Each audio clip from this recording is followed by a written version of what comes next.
আসসালামু আলাইকুম ওয়া রাহমাতুল্লাহি ওয়া বারাকাতুহু। আলহামদুলিল্লাহ, আমরা গত পর্বে আলোচনা করেছিলাম যে মেডিকেল ট্রিটমেন্টের কিছু সীমাবদ্ধতা নিয়ে আমরা আলোচনা করেছিলাম। অর্থাৎ এমন কিছু রোগ হয় যেগুলোর সমাধান আমরা মেডিকেলে পাচ্ছি না। এরপরে হচ্ছে এমন কিছু রোগ হচ্ছে যেটার পরীক্ষা নিরীক্ষা করার পরেও কোনো রোগ ধরা পড়ে না, রিপোর্ট নরমাল আসে। আবার এমন কিছু রোগ হচ্ছে যেটার কোনো ট্রিটমেন্ট কাজে লাগে না, যদিও মেডিকেলের মধ্যে ওই অসুখের ট্রিটমেন্ট বিদ্যমান রয়েছে, তারপরেও আমরা হচ্ছে মেডিকেল ট্রিটমেন্ট নেওয়ার পরেও সমাধান পাচ্ছি না, অর্থাৎ মেডিসিন কাজ করতেছে না বা ট্রিটমেন্ট কাজ করতেছে না। এই সমস্ত রহস্যময় রোগ এবং আনকমন রোগ নিয়ে আমরা আলোচনা করেছিলাম যে এই সমস্ত রোগগুলো আসলে কেন হয়। তো সেটার পিছনে আমরা মূল কারণ বলেছিলাম যে বদনজর, হিংসা, হাসাদ, ব্ল্যাক ম্যাজিক, কালো জাদু এবং হচ্ছে জিন শয়তানের প্রভাব। এগুলোর কারণে মূলত ওই প্রবলেমগুলা বা ওই সকল রোগগুলা তৈরি হয়ে থাকে। তো যখন মানুষ এই ধরনের রোগগুলা ফেস করে এবং এই সমস্যাগুলা উপলব্ধি করতে পারে, তখন তারা দিক বিদিক হয়ে যায়। তারা সমাধানের পাওয়ার জন্য বা সমাধানের পথ পাওয়ার জন্য মরিয়া হয়ে ওঠে। তো তখন তারা কি করে, বিভিন্নভাবে চেষ্টা করে কিভাবে এটাকে সমাধানে নিয়ে আসা যায়। তো এই জন্য তারা তখন চলে যায় বিভিন্ন জিন হুজুরের কাছে, বিভিন্ন কবিরাজের কাছে, বিভিন্ন মুদাব্বিরের কাছে, যারা বলে যে তারা জিনের মাধ্যমে চিকিৎসা করে, ইস্তেখারার মাধ্যমে চিকিৎসা করে, এরপরে হচ্ছে হাজিরা দেখার মাধ্যমে চিকিৎসা করে। আবার কেউ কেউ কোরআনের নাম ভাঙিয়ে এই ধরনের কথাগুলো বলে যে তারা কোরআন দিয়ে ট্রিটমেন্ট করতেছে, কিন্তু আসলে তারা কোরআন দিয়ে করে না। তখন একজন মানুষ যখন মেডিকেলে কোনো সমাধান পাচ্ছে না, তখন তার আস্থার জায়গা হয়ে ওঠে এই সকল কবিরাজ এবং জিন হুজুররা। এইখান থেকেই মূলত প্রতারণার একটা ফাঁদ, প্রতারণার একটা রাস্তা শুরু হয়ে যায়। অর্থাৎ এই সকল অসুস্থ ব্যক্তিরা বা এই সকল ভুক্তভোগী ব্যক্তিরা তখন আরও এক ভয়ঙ্কর ফাঁদের মধ্যে পাড়া দিয়ে থাকে। তো আমরা সেই বিষয়টা নিয়ে আমরা আজকে আলোচনা করব ইনশাআল্লাহ, যে কিভাবে মানুষ এই সকল জিন হুজুর, কবিরাজ এবং মুদাব্বির এবং এই ধরনের যারা হুজুর আছে তাদের কাছে গিয়ে তারা আসলে কিভাবে প্রতারিত হচ্ছে, কিভাবে তারা তাদের টাকা পয়সা এবং ইমান, এই দুইটা মূল্যবান সম্পদকে ধ্বংস করে দিচ্ছে। এই বিষয়টা নিয়ে আমরা এখন আলোচনা করব ইনশাআল্লাহ। তো যখন মানুষ মেডিকেলে সমাধান পায় না, লাইফস্টাইল পরিবর্তন করছে, তারপরেও সমাধান হচ্ছে না, ইউনানি, আয়ুর্বেদ, হোমিওপ্যাথি সবগুলোতে যখন তারা চিকিৎসা নিয়েছেন কিন্তু কোনো ধরনের সমাধান পাচ্ছেন না, তখন তারা চলে যায় বিভিন্ন কবিরাজের কাছে। এবং আমাদের কিছু আত্মীয় স্বজন আছে যাদের সাথে তারা যখন দেখে যে একটা মানুষ এরকম সমস্যায় ভুগে, তখন তারা শুধুমাত্র বলে যে অমুক জায়গায় একজন হুজুর আছে, সে অনেক ভালো ট্রিটমেন্ট করে, ওইখানে গেলে সুস্থ হয়ে যাবেন। তারপর অমুক জিন হুজুর আছে যে জিনের মাধ্যমে কাজ করায়, সেখানে গেলে আপনি ভালো হবেন। তো এইরকম নানা রকম আত্মীয় স্বজনদের সোর্সের মাধ্যমে তারা বিভিন্ন হুজুরদের কাছে যায়। তো এইখানে যাওয়ার পরে এই সকল জিন হুজুররা সর্বপ্রথম যে গেমটা এই ভুক্তভোগী ব্যক্তিদের সাথে খেলে, সেটা হচ্ছে একটা মনস্তান্ত্রিক গেম। সেটা কীরকম? তারা সর্বপ্রথম এই সকল ভুক্তভোগী ব্যক্তিদের অসহায়ত্বের সুযোগ নিয়ে তারা তাদের আত্মবিশ্বাসটা অর্জন করার জন্য কিছু অলৌকিক ক্ষমতা দেখায় এবং কিছু কারামত দেখানোর ট্রাই করে। এই কারামতগুলো বা এই যে রহস্যময় তাদের যে ক্ষমতাগুলা, এগুলা তারা কিভাবে করে, এইটার মেকানিজমটা নিয়েও আমরা আজকে আলোচনা করবো ইনশাআল্লাহ। তো প্রথমত একজন ব্যক্তি যখন ওই হুজুরদের কাছে যায় বা কবিরাজের কাছে যায় বা মুদাব্বিরের কাছে যায়, তখন তারা সর্বপ্রথম বলে যে আপনার নাম কি। অর্থাৎ যারা হাজিরা দেখে, তারা হাজিরা দেখে এইভাবে যে আপনাকে তার কাছে গিয়ে আপনার নাম বলতে হবে, আপনার মায়ের নাম, আবার কখনো কখনো বাবার নাম বলতে হয়। তো এই যে আপনি তাকে আপনার নাম দিলেন, মায়ের নাম দিলেন, এইটা দেওয়ার পরে সে আপনাকে বলবে ঠিক আছে আপনি চলে যান, আমরা আপনাকে পরবর্তীতে জানাই দিব। আবার অনেক সময় এই ধরনের কিছু যারা হাজিরা দেখে ট্রিটমেন্ট করে, এরা আবার ইনস্ট্যান্ট রেজাল্ট দিয়ে দেয়। হয়তো আপনাকে কিছুক্ষণ অপেক্ষা করতে বলবে, এরপরে তারা রেজাল্ট দিয়ে দিবে। তো আপনার নাম নেওয়ার মাধ্যমে, আপনার মায়ের নাম নেওয়ার মাধ্যমে তারা হচ্ছে যে আপনার সমস্যাগুলো বলে দেয় যে আপনার কি কি সমস্যা, ঠিক আছে। কিন্তু আপনি কিন্তু তার কাছে বলেন নাই যে আপনি কি কি অসুস্থতায় ভুগতেছেন, শুধু নাম দিছেন এবং মায়ের নাম দিছেন। এগুলা নিয়েই সে আপনার সমস্ত সমস্যা আপনার সামনে একবারে বলে দিচ্ছে, বিশাল এক কারামতি আপনাকে দেখায়। ঠিক তেমনিভাবে আরও কিছু হুজুর আছে যাদের কাছে গেলে আপনার নামও বলা লাগে না, সে জাস্ট আপনি গেছেন, সাথে সাথে সে আপনাকে বলে দিচ্ছে যে আপনার কি প্রবলেম, আপনি কেন আসছেন, আপনার উদ্দেশ্যটা কি, A to Z সব কিছু সে আপনাকে বলে দেয়। তো এইটার মাধ্যমে মানুষের একটা আস্থা, একটা বিশ্বাস তারা অর্জন করে ফেলে যে এই হুজুর তো অনেক বড় আল্লাহওয়ালা মানুষ, তার অনেক কারামতি আছে, সে আমাকে সুস্থ করতে পারবে, কারণ সে যেহেতু আমার সমস্যা আমার না বলার আগেই সে বলে দিতে পারছে, এর মানে সেই মূলত আমাকে ভালো করতে পারবে। তার প্রতি একটা মানুষের আস্থা এবং বিশ্বাস তৈরি হয়। তো এখন আসেন, এই যে তারা আপনার নাম নিল বা আপনার মায়ের নাম নিল অথবা আপনার কোনো নামই নিল না, আপনি যাওয়ার সাথে সাথে আপনার সকল সমস্যা বলে দিচ্ছে, এইটার মেকানিজমটা কি, এটা তারা কিভাবে করে? তো এর পিছনে যে কারণগুলো আমরা এখন এটা নিয়ে আলোচনা করব। এর মধ্যে প্রথম যে বিষয়টা সেটা হচ্ছে যে এই সমস্ত কারামতিগুলো তারা জাহের করে, এই সমস্ত অলৌকিক ক্ষমতাগুলো তারা প্রকাশ করে জিন শয়তানের সাহায্য নেওয়ার মাধ্যমে। এটা কিভাবে করে? আল্লাহ সুবহানাহু ওয়া তাআলা কোরআনের সূরা কফ নামে একটা সূরা আছে ২৭ নম্বর পারায়, সেখানে সম্ভবত ৫০ নম্বর আয়াতে আল্লাহ সুবহানাহু ওয়া তাআলা বলতেছেন, ওয়া ক্বালা কারিনুহু রাব্বানা মা আতগাইতুহু ওয়ালাকিন কানা ফি দালালিন বাঈদ। কিয়ামতের ময়দানে মানুষের সাথে একজন করিন জিন থাকে, সে আল্লাহর কাছে বলবে যে ওয়া ক্বালা কারিনুহু রাব্বানা, হে আমাদের রব, মা আতগাইতুহু, আমি আমার এই সঙ্গীকে পথভ্রষ্ট করি নাই, ওয়ালাকিন কানা ফি দালালিন বাঈদ, বরং সে নিজেই ছিল চরম বিভ্রান্তিতে নিপতিত। অর্থাৎ প্রত্যেক মানুষের সাথে একটা শয়তান জিন থাকে, সে সেই দিন কিয়ামতের ময়দানে ওই মানুষের সাথে সম্পর্ক ছিন্ন করবে।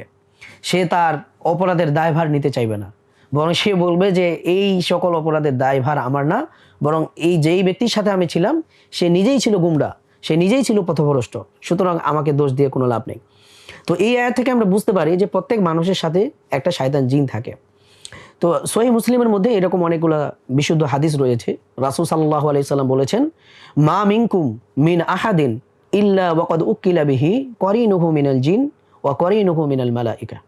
আল্লাহ রাসূল সাল্লাল্লাহু আলাইহি সাল্লাম বলতেছেন যে তোমাদের মধ্য থেকে এমন কোনো ব্যক্তি নাই যার সাথে একজন করিনকে নিযুক্ত করা হয়নি, মানে একজন করিন জিনকে নিযুক্ত করা হয়নি। তাহলে তখন রাসূল সাহাবাকেরা প্রশ্ন করলো, ইয়া রাসূলুল্লাহ, আপনার সাথেও কি আছে? তখন রাসূল সাল্লাল্লাহু আলাইহি সাল্লাম বললেন, হ্যাঁ, আমার সাথেও আছে। ওয়ালাকিন্নাল্লাহা আ'আনানি আলাইহি ফাআসলাম, কিন্তু আল্লাহ সুবহানাহু ওয়া তাআলা তার উপর আমাকে ক্ষমতা দিয়েছেন, তার উপর আমাকে বিজয়ী করেছেন, যে কারণে সে আমাকে ফালা ইয়া'মুরুনি ইল্লা বিখাইর, ভালো কাজের ওয়াসওয়াসা দেওয়া ছাড়া আর কোনো কিছুই করতে পারে না।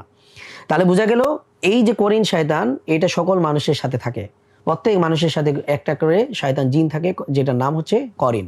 তাহলে দেখেন, এই যে কবিরাজ যার কাছে আপনি গেলেন, সে যে আপনার নাম নেওয়ার মাধ্যমে, আপনার মায়ের নাম নেওয়ার মাধ্যমে অথবা নাম নেওয়া ছাড়াই আপনার প্রবলেমগুলো যে বলে দিচ্ছে, এটা কিভাবে?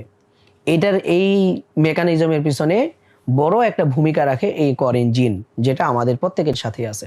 তো কবিরাজ সে যেই জিনের উপাসনা করে, জিনের সাধনা করে, ওই জিনকে সে বলে যে অমুক ব্যক্তি, তার নাম এটা, তার মায়ের নাম এটা, তুমি তার শরীরে থাকা করিন জিনের সাথে যোগাযোগ স্থাপন করে তার কাছ থেকে কিছু তথ্য নিয়ে আমাকে দাও। তখন কবিরাজের সাথে থাকা বা জিন হুজুরের সাথে থাকা যে শয়তান জিন আছে, সে তখন আপনার এবং আমার বা যারা কবিরাজের কাছে গেছেন, ওই হুজুরের কাছে গেছেন, তাদের শরীরে থাকা যে কারিন জিন আছে তার সাথে একটা যোগাযোগ, একটা কানেকশন, একটা যোগাযোগ স্থাপন করে এবং সে তার কাছ থেকে কিছু তথ্য নিয়ে নেয়। যেমন এই ব্যক্তিটা কোন জায়গায় অ্যাক্সিডেন্ট করেছিল, তার সমস্যাটা কতদিন থেকে হচ্ছে এবং কি কি রোগে সে ভুগতেছে, হ্যাঁ, এবং অনেক সময় দেখা যায় যে তার কিছু গোপন গুনাহের কথা, যেটা সে এবং আল্লাহ ছাড়া আর কেউ জানে না, এইরকম অনেক প্রাইভেট ইস্যু সে তাকে বলে দিতে পারে। তো এইটা মূলত এই যে তথ্যটা কালেক্ট করে, এটা হচ্ছে এই মানুষের শরীরে থাকা যে করিন শয়তান আছে, এই শয়তান হচ্ছে কবিরাজের যে শয়তান, তাকে এই ডাটাগুলো ট্রান্সফার করে, এই ডাটা ট্রান্সফার করার মাধ্যমে তাকে সহযোগিতা করে।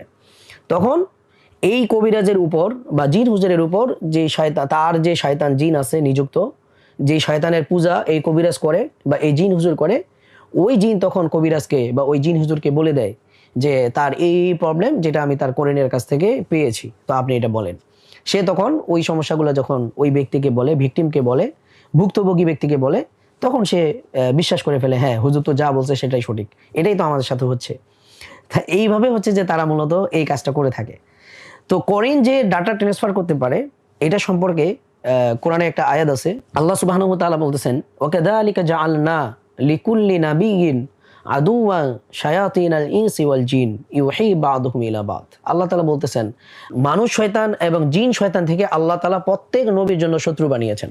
এই জিন শয়তান এবং মানুষ শয়তান যারা নবীদের শত্রু, তারা কি করে? আল্লাহ তাআলা বলতেছেন ইউহি বাদুকুম ইলা বাদ, এরা একে অপরের কাছে ওহী করে, একে অপরের কাছে খবর আদান প্রদান করে, ওহী নাজিল করে।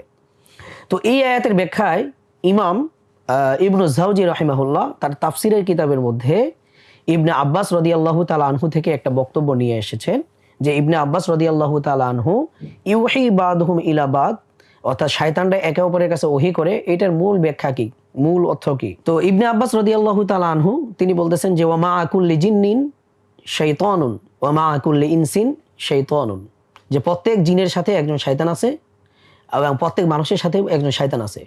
অর্থাৎ বোঝা গেল এই যে করিন শয়তান যেটা, এটা শুধু মানুষের সাথে থাকে বিষয়টা এমন না, বরং জিনদের সাথেও এক যে করিন জিন শয়তান থাকে। তো এরপরে ইবনে আব্বাস রাদিয়াল্লাহু তাআলা আনহু বলতেছেন যে এই করিন জিনেরা একে অপরের সাথে যোগাযোগ স্থাপন করে। তিনি বলতেছেন ফায়াল ক আহাদুহুমা আল আখার, যে তারা একে অপরের সাথে সাক্ষাৎ করে, দেখা সাক্ষাৎ করে।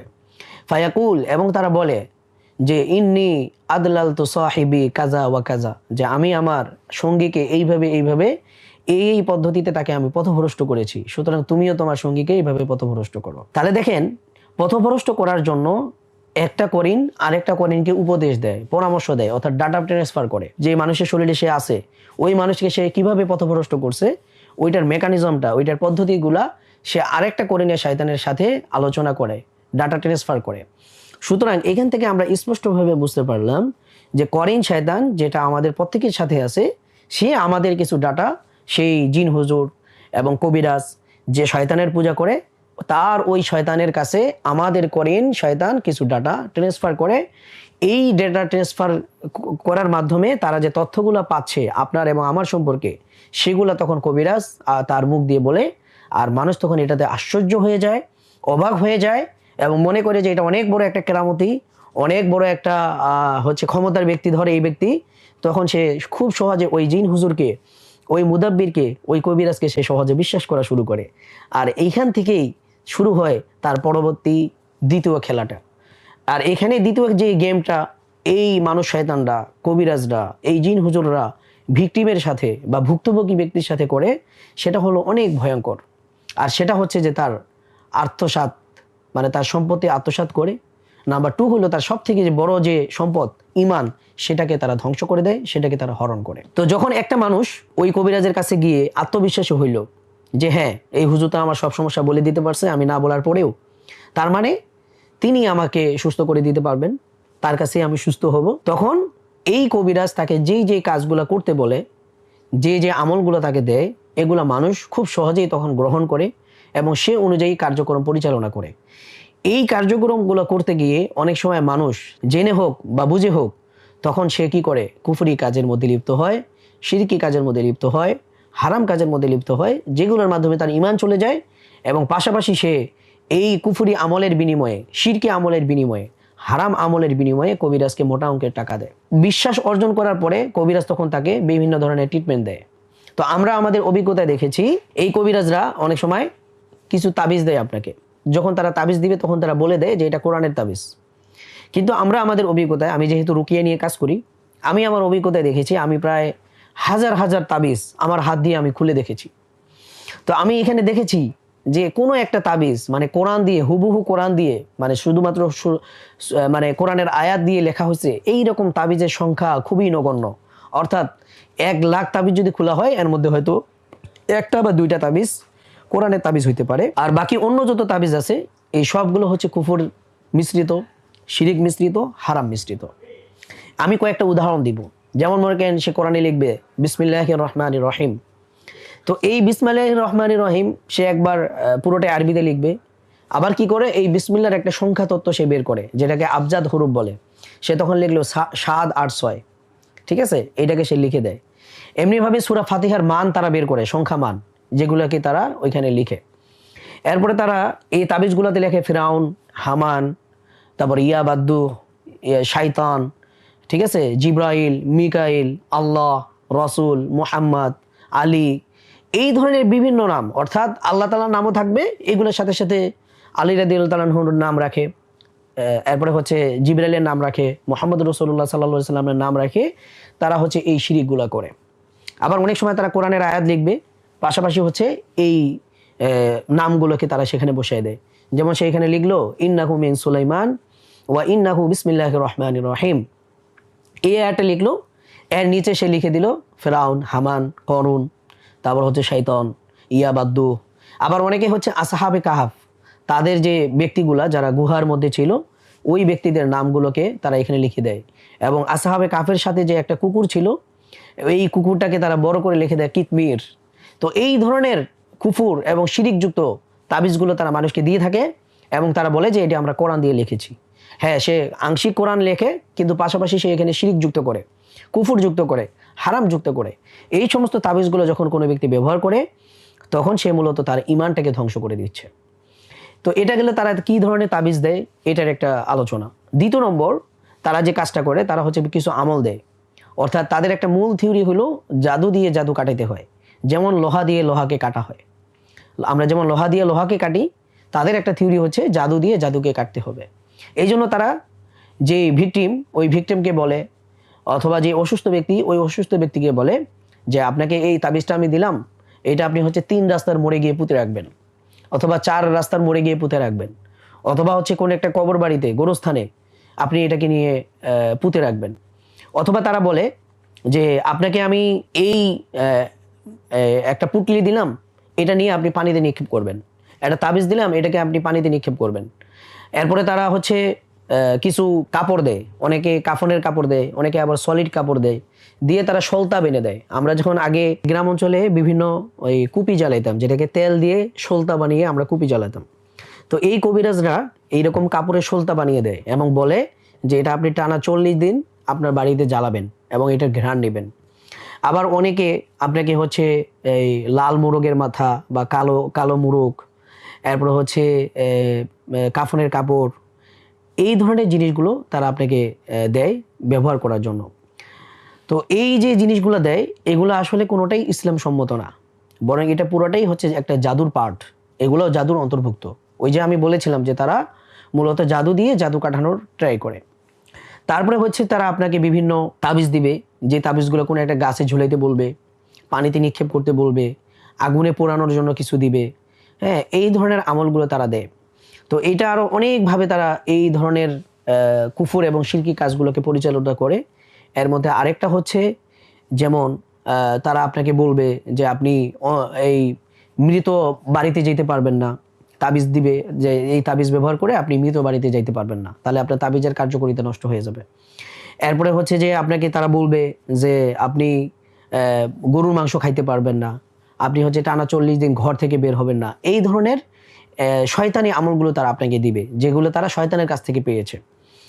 এরপরে হচ্ছে তারা আপনাকে আরও বিভিন্নভাবে এই জাদু করে, নতুন করে আপনাকে জাদু করে, এইভাবে জাদু করার মাধ্যমে তারা আপনাকে সুস্থ করার ট্রাই করে, যেটা পুরোটাই হচ্ছে হারাম। ইসলামী শরীয়তে এটার কোনো স্থান নেই। এরপরে তাদের অনেকেই আছে তারা হচ্ছে বিভিন্ন পোড়া পানি দিবে আপনাকে, ওই পোড়া পানির ভিতরে তারা কাগজ দেয়, যে কাগজটা ভিজায় রাখেন, ওই পানিটা খেতে বলে টানা 40 দিন। তো এই ধরনের যে তাবিজগুলো দেয় তারা, সেটা হলো আমরা যে ইতিপূর্বে যে তাবিজগুলোর কথা বললাম, এটা ওই রকমই একটা তাবিজ যেগুলোকে তারা পানি খেতে বলে। এই হচ্ছে তাদের একটা বড় প্রতারণার এবং কুফর এবং শিরকে লিপ্ত করার জন্য তাদের কিছু পদ্ধতি, যেগুলো হচ্ছে আপনাদেরকে করতে বলে। আর এই কাজগুলো যখন কোনো মানুষ করবে, সে নিঃসন্দেহে কুফর, শিরিক এবং হারাম কাজের মধ্যে লিপ্ত হচ্ছে, যেটার মাধ্যমে একই তার ঈমান চলে যাচ্ছে, দ্বিতীয়ত তার টাকা পয়সা নষ্ট হচ্ছে। তো এদের আরও কিছু জিনিস রয়েছে, যেমন তাদের কাছে যখন আপনি ট্রিটমেন্টের জন্য যাবেন, তখন তারা আপনাকে বলবে কোনো একটা জিনিস বলি দেওয়ার জন্য, হ্যাঁ, যেটাকে তারা ভোগ দিতে বলে। এটা ছাগল হতে পারে, আবার অনেক সময় খাসি হতে পারে, অনেক সময় পাঠা বলি দিতে বলে তারা। আবার অনেক সময় তারা আপনাকে বলবে যে কোনো একটা খাবার রান্না করা অথবা মিষ্টি, এগুলোকে যেন কোনো একটা নদী অথবা পুকুর, কোনো একটা জঙ্গলে দিয়ে আসতে। এই ধরনের কাজগুলো আপনাকে করতে বলে। তো ইদানিং আমরা আরেকটা জিনিস দেখতেছি, সেটা হচ্ছে আমরা ইউটিউবে এদের প্রচারণা খুব ভালোভাবে লক্ষ্য করতেছি। তারা বিভিন্ন চ্যানেলের নাম দিয়েছে, কোনো চ্যানেলের নাম দিয়েছে তারা মুমিন মুসলমান, কোনোটা দিচ্ছে যে কোরআনিক তদবির, হ্যাঁ, তারপরে হচ্ছে জিন জাদু চিকিৎসা, এইরকম অনেকগুলো চ্যানেল খুলে তারা আজকে শুধুমাত্র অফলাইনে নয়, বরং অনলাইনেও তারা হচ্ছে এই প্রতারণাগুলো মানুষের সাথে করে যাচ্ছে। তো আমরা ইউটিউবে দেখতেছি যে কোনো কোনো কবিরাজ বা জিন হুজুর, সে দাবি করতেছে সে মুমিন মুসলমান, মানে ভালো জিন দিয়ে সে ট্রিটমেন্ট করতেছে। তো এইটা আসলে আদৌ সম্ভব কিনা, ইসলাম এ সম্পর্কে আমাদেরকে কি বলে? রাসূল সাল্লাল্লাহু আলাইহি ওয়াসাল্লাম একবার ইবনে মাসউদ রাদিয়াল্লাহু তাআলা আনহু উনাকে নিয়ে জিনদের সাথে একটা সাক্ষাতে যান, যেটাকে লাইলাতুল জিনের হাদিস বলা হয়। এই হাদিসটা তিরমিজিতে আসছে এবং হাদিসটা সহিহ। তো ইবনে মাসউদ রাদিয়াল্লাহু তাআলা আনহু রাসূল সাল্লাল্লাহু আলাইহি সাল্লামের কাছে একটা পাহাড়ের মধ্যে যান। তো ওইখানে রাসূল সাল্লাল্লাহু আলাইহি সাল্লাম একটা জায়গায় ইবনে মাসউদের জন্য রাদিয়াল্লাহু তাআলা আনহু একটা গোল রেখা টেনে দেন এবং বলে যে তুমি এই রেখার বাহিরে যাবা না এবং তুমি অনেক কিছু দেখতে পাবা, যে কিছু লোক আসবে কিন্তু তুমি তাদের সাথে কথা বলবা না, তারাও তোমার সাথে কথা বলবে না। তারপরে রাসূল সাল্লাল্লাহু আলাইহি সাল্লাম সামনে একটা গুহার দিকে এগিয়ে গেলেন। তো তখন ইবনে মাসউদ রাদিয়াল্লাহু তাআলা আনহু লক্ষ্য করলেন যে কিছু লোক তাদের চুলগুলো ছিল কুকরানো, অর্থাৎ আফ্রিকান আমরা কিছু মানুষ দেখি যাদের চুলগুলো অনেক কুকরানো থাকে, এইরকম কিছু আফ্রিকান মানুষের মতো চুল তারা এক ধরনের মানুষের মধ্যে দেখতে পেল। এবং তিনি দেখলেন যে তাদেরকে মনে হচ্ছিল যে তারা কোনো পোশাক পরেন নাই, আবার মনে হচ্ছিল যে পোশাক না পরা সত্ত্বেও তারা উলঙ্গ না। এইরকম মানে আনকমন কিছু মানুষ, রহস্যজনক কিছু মানুষকে তিনি দেখলেন যারা রাসূল সাল্লাল্লাহু আলাইহি সাল্লামের দিকে যাচ্ছিলেন। তো এই যে লোকগুলো যারা ইবনে মাসউদের পাশ দিয়ে গিয়েছিল, তারা প্রত্যেকেই মূলত রাসূল সাল্লাল্লাহু আলাইহি সাল্লামের কাছে এসেছিলেন এবং তারা প্রত্যেকেই ছিল সাহাবী জিন। তো আমরা জানি যে একজন মুমিন আরেকজন মুমিনের সাথে বা মুসলমানের সাথে যখন প্রথম দেখা সাক্ষাৎ হয়, বা আমরা যখন একজন আরেকজনকে অতিক্রম করে যাই, তখন আমাদের প্রথম যে দায়িত্ব একজন মুসলমানের উপর আরেক মুসলমানের যে হক ইসলাম আমাদের দিয়েছে সেটা হলো সালাম দেওয়া। তাহলে এখানে দেখেন যে জিনেরা রাসূল সাল্লাল্লাহু আলাইহি সাল্লামের কাছে আসতেছিল, তারা কিন্তু ইবনে মাসউদ রাদিয়াল্লাহু তাআলা আনহুকে সালাম দেয়নি, বা ইবনে মাসউদ রাদিয়াল্লাহু তাআলা আনহু তাদেরকে দেখে সালাম দেয়নি। তাহলে বোঝা গেল কি যে জিন শয়তানদের ডাইমেনশনটাই পুরোটাই আলাদা, তারা হচ্ছে আলাদা একটা জগতে থাকবে, তাদের সাথে মানুষের যোগাযোগ করার কোনো প্রয়োজন ইসলাম বলে না। এরপরে দেখেন রাসূল সাল্লাল্লাহু আলাইহি সাল্লাম তিনি ইবনে মাসউদ রাদিয়াল্লাহু তাআলা আনহুকে আলাদা একটা জায়গায় রেখে গিয়েছেন। তিনি জিনদের বৈঠকে তার সাথে যুক্ত করেন নাই। কেন করেন নাই? এর পেছনে মূল কারণ হলো যে মানুষের সাথে জিনদের যে যোগাযোগ এটার প্রয়োজনই নেই, তাদের কাছ থেকে সহযোগিতা নেওয়ার কোনো প্রয়োজনই নেই। কারণ একজন মুসলমান এবং মুমিন সে সাহায্য চাইবে শুধুমাত্র আল্লাহর কাছে। ইয়াকা না'বুদু ওয়া ইয়াকা নাস্তাঈন, আমরা শুধুমাত্র আল্লাহর ইবাদত করি এবং আল্লাহর কাছে সাহায্য চাই। এটাই হলো ইসলামের মূল মেসেজ। এই কারণেই রাসূল সাল্লাল্লাহু আলাইহি সাল্লাম ইবনে মাসউদকে তার সাথে নেয় নাই। তাহলে বোঝা গেল জিনদের সাথে যোগাযোগ করাটা আমাদের জন্য সমীচীন নয়, আমাদের জন্য উচিত নয়। এরপরে রাসূল সাল্লাল্লাহু আলাইহি ওয়াসাল্লাম বদরের যুদ্ধ করেছেন, উহুদের যুদ্ধ করেছেন, তারপরে হচ্ছে খন্দকের যুদ্ধ করেছেন এবং রাসূল সাল্লাল্লাহু আলাইহি সাল্লামের সাহাবীরা অনেক বড় বড় যুদ্ধের মধ্যে তারা গিয়েছেন, মুতার যুদ্ধে গিয়েছেন, কিছু কিছু যুদ্ধে তারা পরাজিত হয়েছেন। রাসূল সাল্লাল্লাহু আলাইহি সাল্লাম বদরের যুদ্ধে, উহুদের যুদ্ধে তার দান্দার মোবারক মানে শহীদ হয়ে গিয়েছে, তার মাথা ফেটে গিয়েছিল। তো আল্লাহ রাসূল তো চাইলেই তার হাজার হাজার সাহাবী জিনের মাধ্যমে জিনের মাধ্যমে ওই সকল যে কাফির শয়তানরা ছিল, মুশরিকরা ছিল, তাদেরকে প্রতিহত করতে পারতেন। কিন্তু রাসূল সাল্লাল্লাহু আলাইহি সাল্লাম কিন্তু জিনদের সহযোগিতা নেন নাই। তার মানে কি বোঝা গেল? যে আমাদের জিনদের সহযোগিতা নেওয়ার কোনো প্রয়োজনই নেই। তৃতীয় নম্বর আরেকটা বিষয় হচ্ছে, আমরা সবাই জানি সহিহ বুখারীতে হাদিস আসছে, ইমাম বুখারী রাহিমাহুল্লাহ তিনি একটি অধ্যায় কায়েম করেছেন, যেটা শিরোনাম তিনি দিয়েছেন বাবু সিহরি রাসূলিল্লাহি সাল্লাল্লাহু আলাইহি ওয়াসাল্লাম, বাবু সিহরি রাসূলিল্লাহি সাল্লাল্লাহু আলাইহি ওয়াসাল্লাম, অর্থাৎ রাসূল সাল্লাল্লাহু আলাইহি সাল্লাম জাদুতে আক্রান্ত হওয়ার অধ্যায়। এখানে তিনি হাদিস নিয়ে এসেছেন এবং দেখিয়েছেন যে ইহুদিদের একজন মিত্র যে মুনাফিক ছিল, তার নাম ছিল লাবিদ ইবনে আসাম, সে হচ্ছে রাসূল সাল্লাল্লাহু আলাইহি সাল্লামকে জাদু করেছিল। আর এই কারণে এই জাদুর প্রভাবে রাসূল সাল্লাল্লাহু আলাইহি সাল্লামের একটা সমস্যা হয়েছিল, সেটা হচ্ছে যে হাত্তা ইউখাইয়ালু ইলাইহি আন্নাহু ইয়াতিন নিসাআ ওয়ালাকিন লা ইয়াতিহিন। তো এই জাদুতে আক্রান্ত হওয়ার কারণে রাসূল সাল্লাল্লাহু আলাইহি সাল্লামের কাছে মনে হইতো তিনি তার ওয়াইফদের কাছে গেছেন বা ইন্টিমেট হয়েছেন, ইন্টারকোর্সে লিপ্ত হয়েছেন, কিন্তু আসলে বাস্তবে তিনি হন নাই। আবার অনেক সময় এমন হইতো যে উনি আসলেই ইন্টিমেট হয়েছেন কিন্তু মনে হয়তো হয় নাই।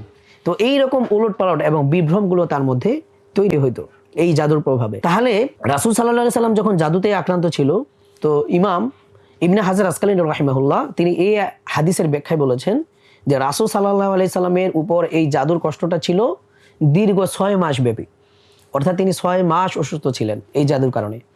অথচ তিনি তার ওই সময়ে হাজার হাজার জিন সাহাবী ছিল, তিনি কিন্তু বললেই হতো যে আমাকে কে জাদু করছে, কিভাবে জাদু করছে, কোথায় আছে, এবং আমাকে সুস্থতা লাভের জন্য তোমরা আমাকে সহযোগিতা করো। তাহলে কিন্তু চাইলেই জিনটা সহযোগিতা করতো। কিন্তু রাসূল সাল্লাল্লাহু আলাইহি ওয়াসাল্লাম কি এটা করেছেন? আদৌ করেন নাই। তিনি সরাসরি আল্লাহর কাছে দোয়া করেছেন। এই কারণে হাদিসটিতে এসেছে, আম্মাজান আয়েশা বলতেছেন যে সেই দিন রাসূল সাল্লাল্লাহু আলাইহি ওয়াসাল্লাম সুম্মা দা আল্লাহর কাছে দোয়া করতেই লাগলো। তো আল্লাহর কাছে দোয়া করতে করতে আল্লাহ তাআলা এক সময় ফেরেশতাদেরকে নাজিল করেন। তারা হচ্ছে যে বলে দেন কে জাদু করছে, কিভাবে করছে, কি কি জিনিস দিয়ে করছে, কোথায় আছে, এই সবগুলো বিষয়ে তাকে ডিটেলস জানানো হয় সত্য স্বপ্নের মাধ্যমে। এরপরে রাসূল সাল্লাল্লাহু আলাইহি ওয়াসাল্লাম সুস্থ হয়ে যান। তাহলে আমরা রাসূল সাল্লাল্লাহু আলাইহি ওয়াসাল্লামের জীবনী থেকে দেখি তিনি জাদুতে আক্রান্ত হয়েছেন কিন্তু জিনদের থেকে সাহায্য নেননি। তিনি বদরের যুদ্ধ করেছেন, আরও অনেক অনেক যুদ্ধ করেছেন, কিন্তু কোনো জিনের কাছ থেকে সাহায্য নেয়নি, পরামর্শ নেয়নি। এই বিষয়গুলো স্পষ্টভাবে প্রমাণ করে যে জিনদের সহযোগিতা নেওয়াটা ইসলামে আসলে জায়েজ নেই এবং প্রয়োজন নেই। যদি থাকতো তাহলে আমাদের আদর্শ, আমাদের আইডল, আমাদের মডেল রাসূল সাল্লাল্লাহু আলাইহি ওয়াসাল্লাম সেটা অবশ্যই করতেন এবং সাহাবীদেরকে করতে বলতেন। কিন্তু রাসূল সাল্লাল্লাহু আলাইহি ওয়াসাল্লাম এটা কখনো বলেন নাই, অনুমোদন দেন নাই। তো এখন যারা ইউটিউবে দাবি করতেছে যে তারা হচ্ছে মুমিন এবং মুসলমান জিন দিয়ে কাজ করতেছে, এরা মূলত আসলে এই মুমিন এবং মুসলমান এই যে লেভেলটা এটা লাগাইছে, হ্যাঁ, কিন্তু পুরোটাই হচ্ছে শয়তানি কার্যক্রম। মূলত তারা শয়তান জিনদের পূজা করে, তাদের ইবাদত করে, তাদের জন্য তারা বিভিন্ন হারাম এবং শিরকি কাজ করে। এইটার মাধ্যমে তারা শয়তানকে সন্তুষ্ট করে, বিনিময়ে শয়তান তাদেরকে কিছু কাজ করে দেয়। আবার অনেক সময় এই শয়তানরাও তাদেরকে ধোঁকা দেয়। এই সম্পর্কে ইমাম ইবনে তাইমিয়া রাহিমাহুল্লাহ তিনি তার মাজমুউল ফতোয়ায় একটা সুন্দর কথা বলেছেন যে অনেক সময় এই কবিরাজরা, এই জিন হুজুররা তারা ব্যর্থ হয়। তারা তাদের পূজিত জিনদেরকে বলে যে অমুক ব্যক্তিকে হত্যা করো, অমুক জিনকে হত্যা করো, অমুক জিনকে বেঁধে রাখো, অমুক জিনকে বন্দি করো। তখন এই কবিরাজ যেই জিনের পূজা করে, ওই জিন তখন কবিরাজের চোখে একটা হ্যালুসিনেশন তৈরি করে, একটা বিভ্রম তৈরি করে, যেটার মাধ্যমে কবিরাজ দেখতে পাচ্ছে যে সে আসলে জিনকে বন্দি করছে, ওই পেশেন্টের শরীরে থাকা জিনকে বন্দি করছে বা জ্বালাই দিছে বা হত্যা করছে, কিন্তু আসলে সে কিছুই করে নাই। তো এইভাবে হচ্ছে শয়তানরা অনেক সময় তারা যে সকল জিনদের পূজা করে তারাও হচ্ছে এই কবিরাজদেরকে অনেক সময় ধোঁকা দেয়। মূলত এই যে মেকানিজমটা, এটা আসলে কিভাবে হয়? তো কবিরাজ হচ্ছে তার যে জিন শয়তান আছে, আমরা দেখেছি ইউটিউবে যখন কোনো একজন পেশেন্ট তাদের কাছে যায়, তখন তারা পেশেন্টের হাতের মধ্যে তাবিজ দেয়, অথবা কাফনের কাপড় দেয়, অথবা অনেকে কপালে তাবিজ দেয়, অথবা কোনো কিছু তাবিজই দেয় না তারা। তখন তারা কি করে? মন্ত্র পাঠ করা শুরু করে, বিড়বিড় করে মন্ত্র করে। তো দেখা যায় যে তার শরীরে, পেশেন্টের শরীরে জিন হাজির হয়ে যায়। তখন এই হুজুর বালিশে যখন মারে, জিন ওইদিকে চিল্লাচিল্লি করে, ঠিক আছে? এই হুজুর যখন মানে ইশারা করতেছে, জিনের অবস্থা খারাপ হয়ে যেতেছে। তো এইটা মূলত তাদের একটা আগে থেকে সাজানো একটা স্ক্রিপ্টেড, অর্থাৎ এই কবিরাজ এবং তার যে জিন শয়তান, সে কি করে? ওই তার পালিত জিন শয়তানকে পেশেন্টের শরীরে ঢুকায় দেয় এবং তাদের এই স্ক্রিপ্টটা আগের থেকে সাজানো থাকে। তখন তারা এই একটা অভিনয় করে যে আমি বালিশে পিটাবো, তুমি একটা রিয়াকশন দেখাবা। এইভাবে তারা হচ্ছে মানুষকে ধোঁকা দেয়। তো এইখানে তাদের ধোঁকাবাজিটা বোঝার জন্য আমি আরেকটা ক্লু দেই, সেটা হবে আপনারা যখন এই ভিডিওগুলো দেখবেন, এর ঠিক শেষে তারা যখন ট্রিটমেন্ট শেষ, তাদের দাবি অনুযায়ী পেশেন্টের শরীরে থাকা জিনকে হত্যা করা হয়েছে, জ্বালায় দেওয়া হয়েছে, বন্দি করে রাখা হয়েছে। তো এখন তারা একটা ফিডব্যাক নেয়, মানে যেই পেশেন্ট তার কাছে আসছে তার কাছ থেকে একটা ফিডব্যাক নেয়, একটা রিভিউ নেয়, এবং তারা তাকে বলে যে আচ্ছা আপনি চোখ বন্ধ করেন তো, দেখেন তো কি দেখতে পাচ্ছেন। তখন পেশেন্ট চোখ বন্ধ করে দেখে যে অনেকগুলো লাশ, গলা কাটা লাশ পড়ে আছে। হ্যাঁ, তো এখন প্রশ্ন হইল ভাই, যেই পেশেন্টটা সুস্থ হয়ে গেছে সে চোখ বন্ধ করার পরে আবার এই ধরনের লাশ কেন দেখবে? এটা কে দেখাচ্ছে তাকে? এর মানে হইল এই কবিরাজের যে থাকা পালিত জিন, এই জিন শয়তানি পেশেন্টের শরীরে, বডিতে ঢুকে আছে এখনো, যে তার চোখে এই জিনিসগুলো ভাসাচ্ছে যে তোমার অনেকগুলো জিনকে হত্যা করা হয়েছে। তো আমি যেহেতু রুকিয়ে নিয়ে কাজ করি, আমি আমার লাইফে দেখছি এইরকম অনেক মানে কবিরাজের পেশেন্ট আমরা পেয়েছি, যাদেরকে বলা হয়েছিল আপনার জিনকে হত্যা করা হয়েছে, আপনার জিনকে জ্বালায় দেওয়া হয়েছে, কিন্তু আমরা দেখছি তাদের কোনো প্রবলেম সলভ হয় নাই। তারা আমাদের কাছে এসেছেন, আমরা তাদেরকে সঠিকভাবে ট্রিটমেন্ট করছি। তো এটা হচ্ছে যে পুরোটাই তাদের একটা স্ক্রিপ্টেড ভাওতাবাজি। এইভাবে তারা মানুষের সাথে প্রতারণা করে আসছে এবং তারা নাম দিচ্ছে মুমিন মুসলমান জিনের মাধ্যমে তারা কাজ করতেছে। আসলে পুরাটাই তারা হচ্ছে শয়তানের সাহায্য নিয়ে কাজ করতেছে। তো একবার এক পেশেন্ট, সে আমাকে বলতেছিল যে হুজুর, ওই ইউটিউবের হুজুর তা আমাকে বলছিল সে আমার জিনটাকে বোতলে বন্দি করছে, কিন্তু তারপর আমার সমস্যা ভালো হচ্ছে না, আমি আগের মতোই অসুস্থ আছি। তখন আমি তাকে মজা করে বলছিলাম যে ওই হুজুর মনে হয় বোতলে ক্লিপটা ভালো মতো লাগাই নাই, যে কারণে জিন বের হয়ে চলে আসছে। তো একটু মজা করলাম। মূলত আসলে এরা এইভাবেই আপনাদের সাথে প্রতারণা করে, আপনাদের সাথে এইভাবে প্রতারণা করে তারা হচ্ছে আপনার ইমান এবং টাকা পয়সা ধন সম্পদ সবগুলোকে নষ্ট করতেছে। সুতরাং আমরা এই সকল জিন হুজুর থেকে সতর্ক থাকব, কবিরাজ থেকে সতর্ক থাকব এবং এই সকল মুদাব্বির থেকে আমরা সতর্ক থাকব। এর ফলে কি হবে, আমরা আমাদের ইমানকে রক্ষা করতে পারবো, আমরা আমাদের ধন সম্পদ এগুলোকে রক্ষা করতে পারবো ইনশাআল্লাহ। তো এই হচ্ছে মূলত তাদের মেকানিজমগুলো, কিভাবে তারা আপনার গায়েবের খবর বলে দেয়, কিভাবে আপনার নাম না নিয়েই তারা সবকিছু বলে দিচ্ছে, এবং কিভাবে তারা শিরিক এবং কুফরের মাধ্যমে আপনাকে ট্রিটমেন্ট দিচ্ছে। এই পুরো বিষয়টা আমরা যথাসম্ভব আপনাদের সামনে উপস্থাপন করার চেষ্টা করেছি। আল্লাহ তাআলা আপনাদের সবাইকে এই ধরনের ভণ্ড, প্রতারক, জিন হুজুর, কবিরাজ এবং মুদাব্বির থেকে আপনার ইমান এবং আপনার সম্পদকে হেফাজত করুক, এই কামনা করে আজকে আমরা এখানেই শেষ করছি। আসসালামু আলাইকুম ওয়া রাহমাতুল্লাহি ওয়া বারাকাতুহু।